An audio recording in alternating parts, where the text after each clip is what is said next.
It is the recruiting roundup on the YouTube and podcast homes for BamaOnline.com. Travis Reier alongside staff mates Andrew Bone in that upper right corner. And of course, the centerpiece down there, Mr. Tim Watts. And guys, just a little bit of everything every day right now. Saturday, you had conference championship Saturday.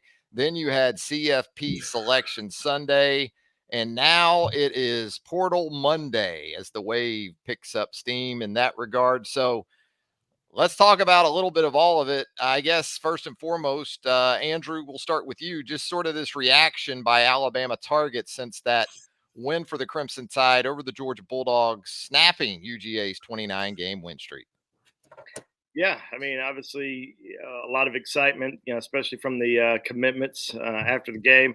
A lot of positive vibes there about the win. But with Alabama and Georgia, I mean, I don't think either team was really going to lose much there as far as recruiting goes. I don't know if they were going to gain much because they're the top two programs in the SEC. If not the country, they're going to recruit at a high level every single recruiting cycle. They're both always in the top five in recruiting.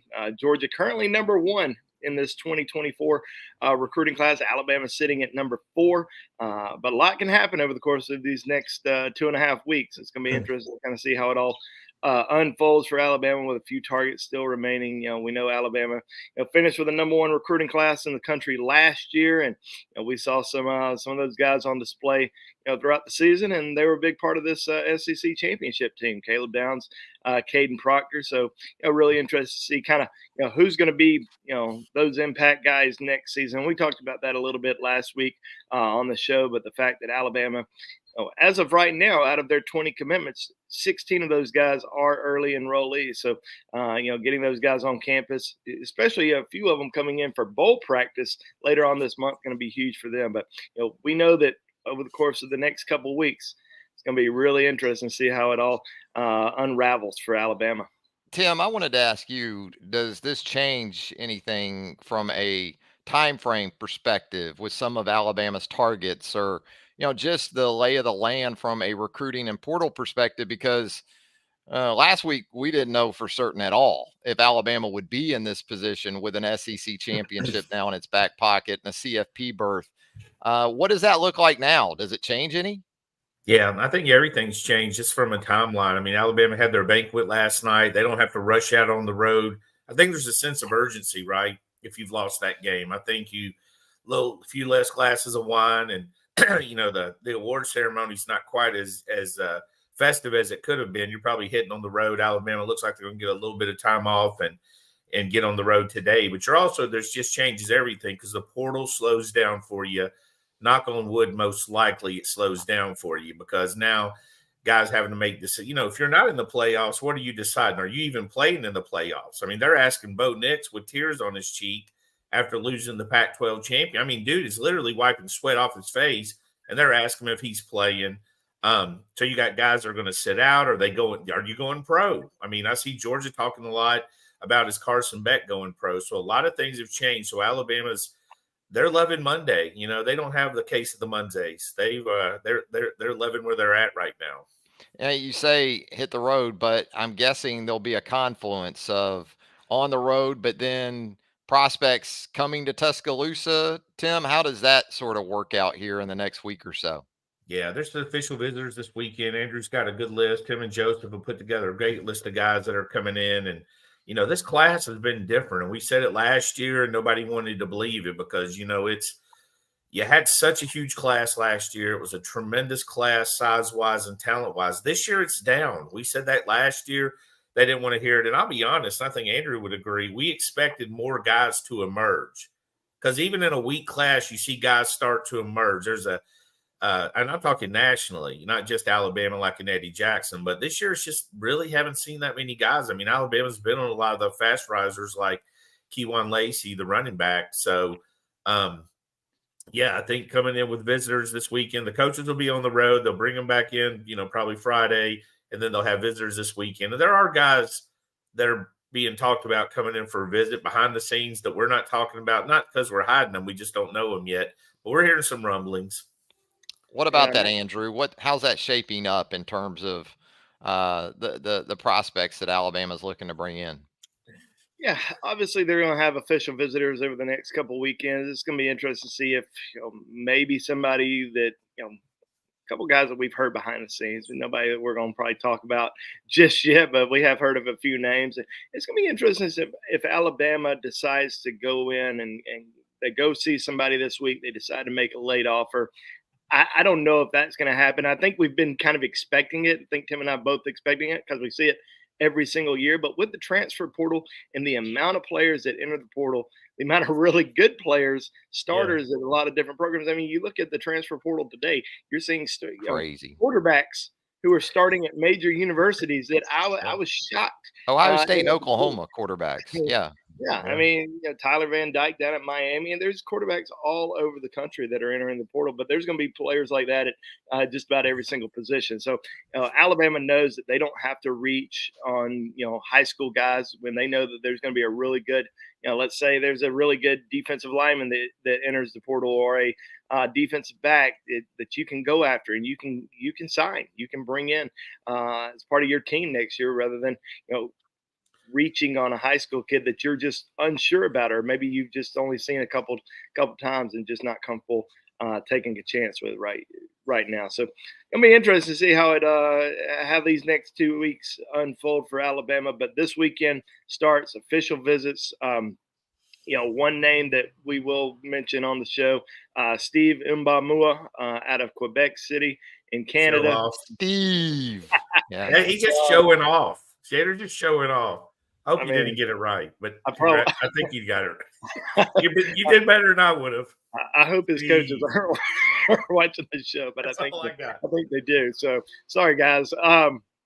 It's going to be interesting to see how things go this weekend with him, because he does have two other visits that he'd like to take, and that's to Florida and Mississippi State, two schools that have recruited him for a long time, but they're also two schools that have lost coaches.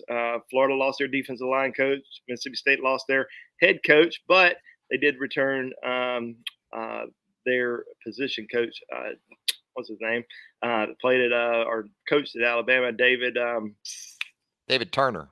David Turner, that's right. I couldn't think of that, but that's back to the Shula era. Yeah, so back a while. So he's a guy that we're going to keep a very close eye on this weekend. A couple of commitments that are going to be in town, and a couple other visitors. Tristan Jernigan from Texas A&M, our Texas A&M commitment. You never know if Alabama decides to make any transfer portal offers this week. We could also potentially see some of those guys visit this weekend as well. And with Bama in the portal, I mean, they're just, they can hit recruiting needs much quicker in short doses. I mean, because again, this is a good roster, right? You look at this is a good roster regardless next year. So you're just looking for guys that can jump in, can Gibbs help you, can a Gibbs help you, can a Amos help you. You've seen them hit at a pretty high level of guys that can come in and can contribute. So why would you go straight to a high school guy? Because most of these guys aren't ready. I mean, most high school guys aren't Caleb Downs, who's just a freak at the next level. And it's not just that Caleb physically was that freak. I mean, he's as blue collar as they come, lives in the film room. We heard that the whole time. There's so much that goes into getting on that field as a freshman and being good. You're kind of surprised you didn't see him get exposed a few times with people targeting him, but that's the respect he got. But most of those guys, they're not going to be like that. Most of them are playing Xbox right now.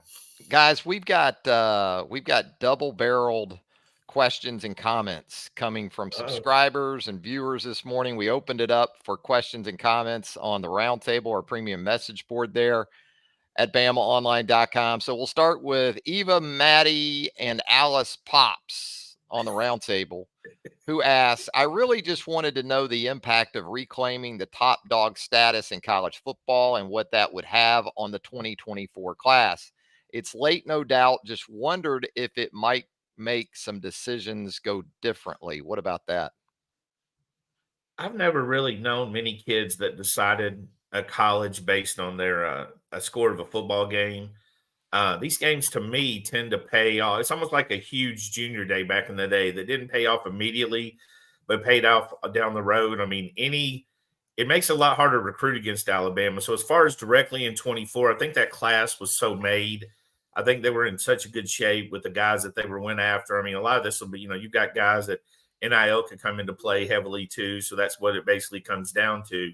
I think long term it definitely does, because you can't have a coach going in going, Alabama's done. They haven't made the playoffs in 3 years. They're about to spend the next 2 weeks having to explain, when people, if Alabama comes up, there's not a lot they're going to be able to say. So down the road, and 25 is what we're waiting for anyways. I think Andrew would agree. We like the 24 class, but 25 we're pretty excited about across the nation. You mentioned NIL. Do you think that's what, and these aren't Alabama guys, when you talk about Dylan Gabriel, and you talk about McCord of Ohio State, but starting quarterbacks at OU and also Ohio State hitting the portal first thing, day one.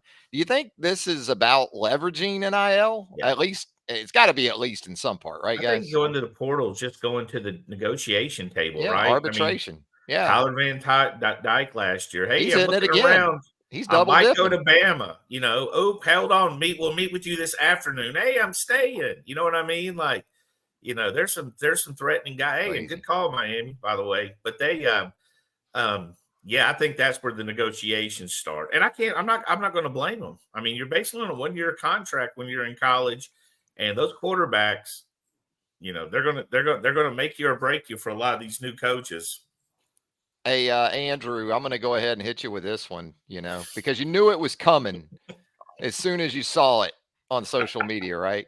Trash pile. Yeah, got to love that username here on the live chat for the show. Is Walter Nolan, the Texas A&M defensive lineman, a target for UA? I think we might still be a little early for that. I don't know if I don't even think he's officially in the portal just yet. I know it got announced that he was going to enter the transfer portal, but I don't think he's actually in it quite yet.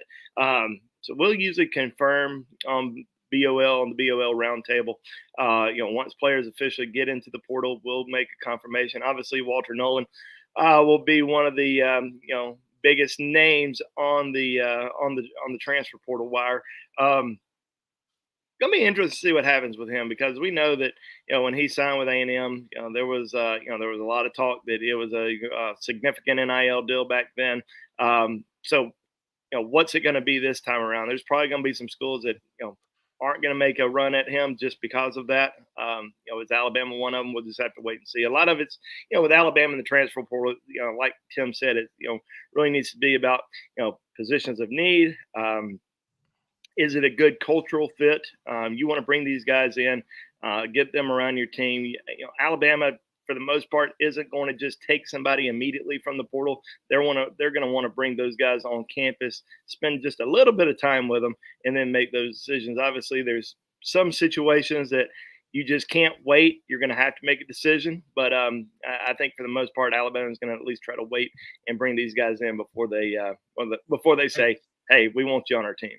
There's a little research involved with this portal too now. I mean, and now maybe the guys are doing better, but that first year we had guys that went in the portal or wanted to go in the portal, wanted to transfer, that just basically quit school that semester because they were injured or unhappy. You're dealing with kids. They don't necessarily, they get behind in a class, you got to tell them they got to drop the class or they'll get a big fat zero. So some of these guys, there's research to see, are they healthy? Are they eligible? Are their class grades in order? Because you go out there and commit the guy you want, that affects everything in your recruiting class. It affects everything else in the portal, probably affects your NIL. So it's like Andrew said, you can't just say, and this is one thing I do love about our message board is, man, when those dudes hit the transfer or they decommit, that question was up on 30 to 60 seconds. Hey, Tim, Andrew, Travis, are we interested in this guy? There's 200 posts about it on the BOL round. Well, I get Walter now. Walter was a huge target. He was he's a talent's not a question for that value, guy. Man. That position. Yeah, you're right. Premium position, elite talent, Southern kid. Alabama was involved with early on. So I get Walter, but I mean, this could be the Alaskan goalie for the Olympic team. And they would, are we interested? I will say this. Now, you look at Alabama's recruiting class right now, 2024 class. There's some positions where you don't see a lot of talent, a lot of numbers. Defensive line, there's 2 commitments. Offensive line, 3 commitments. those are positions where Alabama's obviously still recruiting some guys, and there's guys that are going to be coming in for visits over the next couple weekends. But you end up missing out on one or two guys at those positions. That opens the door for maybe you might decide to go after a transfer offensive lineman or a couple defensive linemen. Last year, Caden Proctor, Alabama was able to flip him away from Iowa during that early signing period. There was a lot of talk that Alabama was going to go after a left tackle in the transfer portal. But once they were able to flip Caden Proctor, they decided after that they weren't going to do that. They were happy with their offensive line class. They thought Caden Proctor had a chance to potentially be a starter right away, and obviously he's grown up a lot over the course of the last year. Over the last I guess 11, 12 games. I mean, he's been outstanding down the home stretch. So I think Alabama fans have been really happy with what they've seen out of Caden Proctor, en route to an SEC championship. Not a 2024, a 2025 for now, I guess. But what are we hearing from Ryan Williams in advance of what has been deemed or termed a big announcement, a huge announcement coming up to cap this week? They're never really huge. It's always they are if you're a kid. Andrew's got the youngster, so he don't know at 13 they're going to announce something massive happened, and it's going to be like, okay. I had Fruity Pebbles. Yes, I mean, you get these. You won't believe what happened today at school. We had chicken fingers. You know what I mean? Like, oh shoot, wow. Let me get CNN on the phone. But yeah, I agree with Andrew. The problem is adults run with it. Big announcement. We're like, oh gosh, he's transferring, he's quitting, he's going to baseball, he's going to the NFL, straight to the NFL. It never, it's guys like Jordan Seaton, huge announcement coming. I'm taking an official visit to Ohio State. Like, oh, okay, that sounds good. So yeah, I mean, we're waiting to see with Ryan. He has wanted to at least have the options to reclassify. We've known about that for almost a year. And it's smart to have those options to decide what you want to do. I mean, your clock's ticking, you get extra year NIL. There's a lot of things that plays an elite type talent. Andrew's announcing Sunday, right? Yeah, his announcement that he posted on social media is going to be announced this Sunday, 2 days after the state championship game. Now he's going to be playing in the Class 6A state title game in Tuscaloosa. It's going to be his second title game in a row, won it last year. Now he gets to play against Jalen Mbakwe, another 5-star Alabama commitment out of Clay Chalkville, who got a little banged up on Friday night, but I talked to Jalen, and he's good. He's going to be ready to go. This will be a fun game to watch, but not really expecting anything too crazy with Ryan regarding the announcement. I keep seeing people, predicting that he might be flipping, that things are, turning in favor of Auburn, but not what we expect at all. So I think I'm sorry, Andrew. I think it's just human nature. I say this all the time, but like, if you watch the game thread and Alabama gives up a 13-yard run in the first quarter, they're like, "Here we go!" They start that first Georgia drive last Saturday night. I mean, get off the bridge. Good season. Come back. It's going. We still got time left, and it's a lot of reaction. But that's the same way we're recruiting. I mean, if Ryan Williams tweeted out he had ketchup and mustard and it's kind of orange, they're like, "Oh, there's a sign. He's mixed his Chick-fil-A with both. That's orange." So they're just, the pessimist, the glass is half full, glass half empty. We love them, but I mean, Andrew and I mean, we probably need to stock Ryan Williams' answer on what we feel. I mean, obviously Auburn's shown heavy interest in him. And of course he's an elite talent. We've made our case, and we think Bama's in good shape with him right now still. But this is that time of year. We had that question last night about Ryan. And I'm like, yeah, they're going to mention him every day. It'd be no fun if we're not talking about these guys, right? It's like Tony Mitchell last year, though. That was a rough one. I thought James Smith and Quay Russaw was the roughest last year because they went late, right? Mm-hmm. And then they took the late visit to Auburn. And then, war chest, they're giving him $5 million in a house. You got all that talk. I mean, every NIL's got some budget, right? Otherwise, Miami would get the top 25, or the Aggies would get the top 25 guys they wanted. There's still some kind of budget. Right. There's also what the head coach would prefer. And, there's the team dynamic to take into account with all of this. You start bringing in first year guys with $2-3 million on their heads. That can be a bad thing for how you're Absolutely. trying to juggle your locker room and everything Culture. else that goes on with your program. Well, you Yeah. look at Texas, and you can probably look at Texas A&M. Yeah, See how many. I absolutely, mean, Andrew. there's so many of those guys who have, and even before this season, we saw a lot of those guys enter the transfer portal last year. We've seen them do it this year.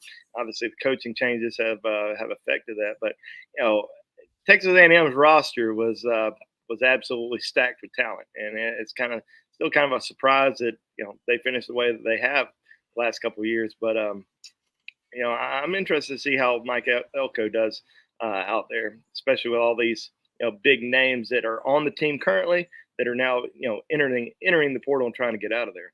He Hey, doesn't strike me as a guy that's going to really bend to exactly what you want. You know what I mean? Like, I think he's going to try to put that locker room together pretty quickly. And you know what people can say, and it became a cliche at one time, but Alabama's locker room's fantastic. The culture, everybody says they got culture, right? yeah. Alabama's one of those programs, and there's other ones. Alabama has a good culture in the locker room. You can see the way they act.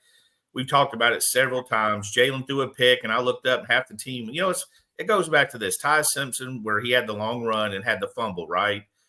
He's sitting on the sideline, obviously dejected. And I looked up, and Tyler Booker and all those guys were over there patting him on the back and talking to him. He's the backup quarterback, and they're all loving him up. So I think good coaches are going to be aware of that culture, like you said, because you can't pay the freshman defensive tackle $2 million, then pay the starting defensive end $185K. Yeah, Mike Elko I get some George O'Leary vibes. Remember George O'Leary coached at Georgia Tech? I just get a lot of that from him. Sort of nonsensical, and you're right, as far as structure and team dynamic, that's going to be a big part of that. There's going to be a lot of kids that storm into coach's office with their agent / parents with, "Hey, we were thinking." I've heard a couple stories already that are kind of wild about playing time, position where they want to play, NIL. We're hearing this already that they're coming in going. Well, once you open that door in the recruiting process, right, you're essentially paving the way for that throughout however long that individual stays in that program. What y'all think about what Saban said? "Hey, I'm going to be here all day answering questions. If you want to talk to me, see what your future holds." I thought it was brilliant to take this day. Well, it's tough because I think at some places, especially those that aren't in the college football playoff, you're probably already having exit meetings even before bowl practice. And for Alabama being in the college football playoff, you're not in that mode, right? But Saban's smart and trying to nip it before it potentially becomes a thing outside of the building. He's trying, like he always does, Andrew, Tim, keep this thing inside the program, inside the building. And if I was one of those players that was pretty much sure I was leaving, Nick Saban can help me more than anybody else, more than my uncle, more than my mentor. If I have a good relationship with Nick Saban, he will help me get to my next spot more so than anybody else, won't he? I think so. I mean, he encouraged Jalen, Hurts when Jalen decided to transfer. Hey, go to a program that can help develop you. Go to a championship caliber program. Don't go somewhere to a rebuilding school or anything like that. Maryland. Yeah. So he ends up Maryland and Miami, right? Yeah. So we expect. I certainly expect some guys from Alabama to enter the transfer portal. There's no doubt about it. But there's probably also some guys who Alabama would like to keep who are thinking right now that they're going to enter the portal. So there's probably a lot of recruiting going on, in that regard. And Saban wants to sit down with some of those guys today, not just guys who are trying to decide if they're going to go off to the NFL, but guys who are trying to decide, should I stick around one more year? Should I go, test the waters in the transfer portal? Because there were some guys last year that Alabama wanted to keep. Not many, but I would say 90% of the guys who entered the portal last year, no offense to those guys, but Alabama, they weren't going to, be big time players in Tuscaloosa. So Alabama could probably encourage them, hey, you can go look elsewhere. But there were some guys, Aaron Anderson for one, that I think they were a little stunned when he entered the portal. I know that they tried to keep Amari Kite on board. I think they were really surprised when he decided to enter the portal. But there's going to be some of those guys this year that they're going to have to try to recruit and try to keep. Yeah, you make a good point because if you think about it this way, if you spend a whole year not being a starter or a guy that's really impacting the team, you're probably not getting a lot of talk to. You know what I mean? It's almost like paying attention to the starters. There's so much going on week to week planning. You don't really have a lot of time to level on the backups. So you might think I'm not wanted here. You know what I mean? You know what? You might think there's not a spot here. And then Nick Saban or whoever can, the coaches can say, no, you're going to play. We got you in our rotation next year. We think you're a heck of a player. You're just behind J.C. Latham. You know what I mean? A future first round draft pick. You're behind Kool-Aid or Terry and Arnold. There's situations where there's real. I mean, we've seen this forever at Alabama. There's really good players that aren't going to play to their junior year. I mean, that's just the way it is. So I think it's brilliant personally that he'll sit down, talk to you one-on-one. Hey, and you're getting him in a good mood. I mean, this guy's enjoyed this season more than even the fan base, I think. And it's not like this is the only window for the portal. I mean, I know it's an important one because guys are trying to get to that next stop mid-year, but you can still hit it later if it comes down to it, right? Mm-hmm. Yeah, you obviously have that window from now until what was it, January the 4th, early January, basically a month. Then you have, I think, what is it, sometime 5 days in January. But yeah, I mean, going back the last couple of years, I can't remember. Maybe Tim, you can, if Nick Saban's stuck around on that Monday after the SEC championship and had these discussions, because you have such a short window where you can go out on the road, recruit. I mean, Alabama's got 2 weeks to go out, see as many kids as they possibly can. But I think with the low number of targets that are still remaining on the board, Alabama can go see, they can get on the road starting on Tuesday and go see kids all the way till Friday until the official visits come in. Alabama's got some time where they can sit down and really talk to their players. And I think Nick Saban wanted to try to make a big impact on a lot of these decisions. And here's why I think it's important. Today's a great day because you're right. It's a little slower class, but taking that time out to open the door because they don't have to tell the coaches. They just go in the portal. Coaches will be hearing that from the people that, I don't know exactly who they tell they're going in the portal, but they, it's kind of protection from the coaching staff. So you at least want to have a shot because later on in the week, he'll be on a plane, he'll be in a high school, and he really won't have time to sit down with the redshirt freshman or sophomore and discuss it. But today he's got time, and he's probably made it pretty clear. Come in, my office door is open, and we can talk about it. I thought it personally was a stroke of genius. Now, he might have done it before, but I don't really remember it, Andrew. So I agree with you there. But he announced it this year like, no. Y'all come in. So he got it out there. If y'all need to talk to me, let me know. Now, there could be a line out the door of everybody with their parents and their AAU coach and their 7-on-7 coach. Yeah, he's probably saying, hey, who's already talking to you? Yeah. We need to know. Well, poaching's a real issue. I mean, it absolutely, it's very real. And the intel you could glean from that, certainly could prove beneficial as well. Stu Hart here in the roundtable thread that we have for questions for the show kind of ties into what we're talking about, guys. And Stu asks, is there any kind of push to separate the early signing period and the transfer portal period? It seems like it is a major challenge to balance both with college football prep. Now, I guess maybe the NCAA looks at it like there's only 4 college football playoff teams. We got 180 plus total that we're serving here. Now, next year it'll go to 12. But do you guys, have either one of you heard of maybe something like Stu's talking about separating early signing period and this transfer portal cranking up right now too? My wife's pushing for it, if that counts. You know what I mean? I think our families, our children are like, somebody hated December. Whoever put this together hated the holidays, right? I mean, we don't just go to the 20th of signing day. We go to the 22nd. And then you got the portal, another 30-day window. Hey, and let's throw in some coaching changes. I mean, Aggies lost a big one to Syracuse. Georgia lost a big one to Syracuse. There is so much going on. And again, Florida lost one to Texas A&M. So that's the carousel, man. It's the 4th. The portal opened today. It's the 4th. So we've got, Jock, I've not heard of a push from anywhere. I mean, that makes sense. But again, Travis, like you said, there's not really a huge window to deal with this. And so, part of it's get it all over at once. It makes for certainly a much busier December than we've used to in the past. Yeah, I mean, because you're trying to get, obviously, colleges are trying to get these kids there in January for the start of winter workouts, for the start of school. So, it sucks to have to cover or follow it. Fans who are just gung ho about it. I mean, they're following every single name that enters the portal, and they think Alabama's got a chance with every single guy. but it's a situation where I don't know if it's ever going to change. I think it's all going to be in the month of December. Just because you're seeing more kids enroll early. I mean, it's like 80% of your recruiting classes now decide to enroll early, so you don't have signing day in February anymore.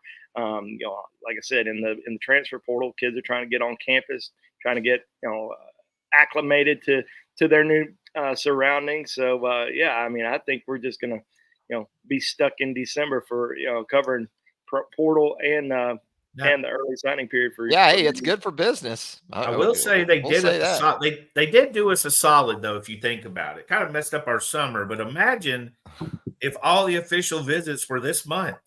Oof. So imagine if every no, we got June, we got all those jokers taking visits and commitments in the summer.